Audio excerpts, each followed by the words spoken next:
আমার মেয়ে ভীত যে সাইলেন্ট এক্সপেল হবে, এটার ভীত। এটা একটা বর্বর এবং মধ্যযুগীয় একটা আচরণ। এসেই ওরা এই ধরনের বাচ্চাদের উপরে চাপিয়ে দিবে, এটা তো একদমই ঠিক না।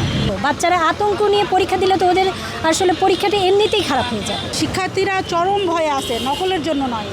শিক্ষার্থীরা নকল করতেও পারবে না, কারণ এখনকার প্রশ্ন হচ্ছে সৃজনশীল। সৃজনশীল প্রশ্ন বুঝে তারপরে নিজে যেটা বুঝবে সেটাই উত্তর দেয়। আর নকল নিয়ে ভয়ে আছে, এই কারণে নকল নিয়ে ভয় নাই, ঠিক ওরা মাথা ঘোরানো যাবে না, সাইলেন্ট এক্সপেল হবে, এরকম ধরনের অবস্থাতে একটা ভীতিকর পরিবেশ তৈরি হয়েছে। তো আমার মেয়ে আইডেল স্কুল অ্যান্ড কলেজে পড়ে, ছাত্রী ভালো আলহামদুলিল্লাহ, সেটা নিয়ে সমস্যা নেই। সমস্যা হচ্ছে ওর মধ্যে একটা ভীতি কাজ করছে, এটাই নিয়ে একটু সমস্যা। যে ভীতিটা দেখানোটা উচিত হয় নাই। আমি বারবারই বলছি একজন গার্জেন হিসেবে, একজন মা হিসেবে, যে আমার মেয়ে ভীত। আমার মেয়ে ভীত যে সাইলেন্ট এক্সপেল হবে, এটার ভীত। ক্লাস টিচার প্রশ্ন করে, যদি ক্লাস টিচার মনে করে যে হ্যাঁ সে বারবার ডিস্টার্ব করছে, তাকে সাইলেন্ট কেন সরাসরি এক্সপেল করবে, সেটাতে আমি অবশ্যই আপত্তি করব না।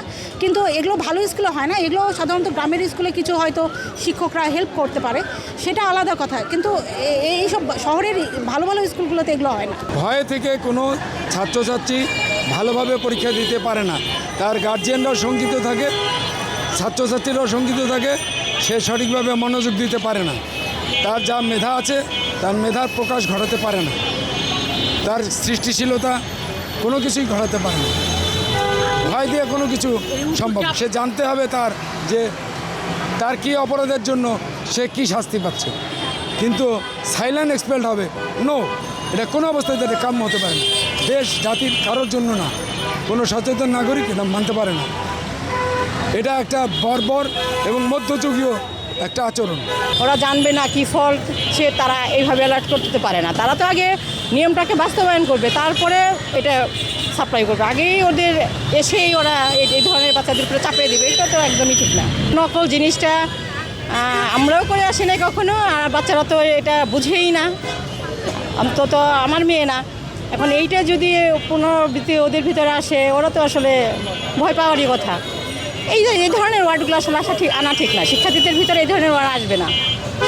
ওদের তো এখন সৃজনশীল তো আসলে না পারলে তো ওদের পক্ষে করা সম্ভব না। এই যে নকলটা যে উঠছে, যে নকল করা যাবে না, ওদের পক্ষে তো এখন নকল, ওরা যদি না পড়ে, ওরা যদি না বোঝে, ওরা কীভাবে লিখবে? এখন বাচ্চাদের পড়েই লিখতে হবে, নকল করার কোনো সুযোগ নেই।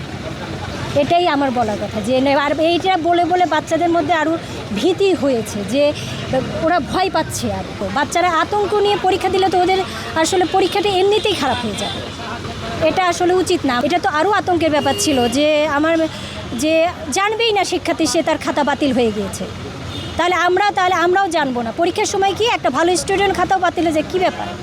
কিন্তু না, এটা পরে শুনলাম এটা বাতিল হয়েছে, এটার জন্য আমি খুশি।